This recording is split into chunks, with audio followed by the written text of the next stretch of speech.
네, 이번에는 우리에게 꼭 필요한 자원, 리튬 이야기입니다. 전기차 배터리를 만드는데 핵심인 만큼 요즘 아주 높은 몸값을 자랑하고 있는데요. 중국의 공격적인 확보전에 다른 주요국들이 연합하는 모양새입니다. 그리고 우리나라도 이 쟁탈전에 뛰어들었습니다. 친절한 뉴스 오승목 기자가 살펴봤습니다. 하얀 석유라고 불리죠. 리튬, 흰색 돌덩이 모양의 석유에 버금가는 산업적 가치에 붙여진 별명입니다. 현재 거의 모든 종류의 배터리에 들어가는 핵심 원자재이기 때문인데요. 특히 최근 급성장한 전기자동차의 인기에 리튬의 몸값이 높아졌습니다. 이 리튬은 어디에 많을까요? 보시는 사진, 남미 국가 볼리비아에 있는 우유니 소금 사막이죠. 여행 좋아하시는 분들이라면 한 번쯤 가보셨거나 가고 싶으실 텐데요.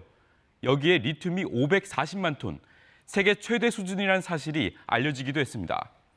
이렇게 칠레, 아르헨티나 등 남미 지역이 호주와 함께 리튬이 많이 매장된 곳으로 꼽힙니다. 하지만 앞서 말씀드린 것처럼 최근 수년 만에 리튬이 워낙 중요한 광물이 되다 보니 전 세계 곳곳에서 발굴 경쟁이 벌어지고 있고 매장량 지도도 바뀔 가능성이 있습니다.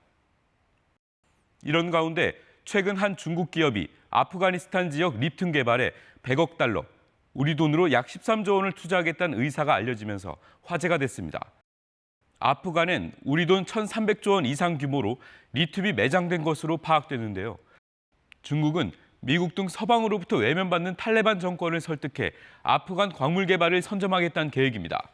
만약 중국이 독차지하게 되면 리튬 패권 지형도도 달라질 수 있습니다. 이미 우유니 소금 사막 등 남미 국가들과는 광산 개발을 위한 대규모 합작 투자를 하고 있어 2, 3년 안에 중국의 리튬 생산량은 지금보다 3배 이상 늘어나 세계 1위를 노린다는 전망도 나옵니다. 주목할 건 리튬 가공과 공급 분야입니다.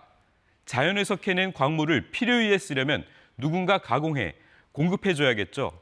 이 분야, 중국이 70%를 차지합니다. 현재 중국이 첨단 배터리 기반 산업에서 우위를 차지해가고 있는 이유입니다. 미래 산업 길목을 중국이 통째로 틀어질까 다른 나라들은 경계하고 있습니다. 얼마 전 일본 삿포로에서 G7 회의가 열렸죠. 일본 언론은 미국과 유럽, 일본이 리튬과 같은 중요한 광물을 자체적으로 확보하기 위해 우리 돈 약 10조 원을 쓰기로 했다고 보도했습니다. 지난달엔 광물 공급망 구축을 위해 미국과 캐나다 정상이 만나 공동 성명을 내기도 했는데요. 리튬에 대한 중국 의존도를 낮추지 않으면 큰 위험에 직면할 거란 위기감 때문입니다. 그렇다면 우리나라는 어떨까요? 우리 정부도 리튬 확보에 팔을 걷어붙였습니다. 칠레와 아르헨티나의 민간 합동조사단 파견에 21일까지 활동하는데요. 먼저 칠레에선 광업부 장관과 광물공사 관계자 등을 면담해 광물 프로젝트를 우리 기업들과 하도록 협조를 요청할 계획입니다. 그리고 오늘 아르헨티나에선 리튬 플랜트를 건설하려는 살타주 정부와 에너지 광업 공기업 관계자를 만나 함께 사업 추진을 하기 위한 논의를 하기로 했습니다.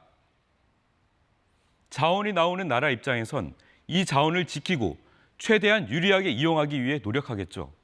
자원 민족주의가 확산하는 가운데 멕시코나 아르헨티나는 리튬을 아예 국유화하는 방향까지 검토하고 있습니다. 전기차와 배터리 모두 우리나라 경제를 지탱하는 주요 산업이라는 점에서 우리 정부와 기업들은 사활을 걸고 강대국과의 리튬 확보 전쟁에 뛰어들고 있습니다. KBS 뉴스 오승목입니다.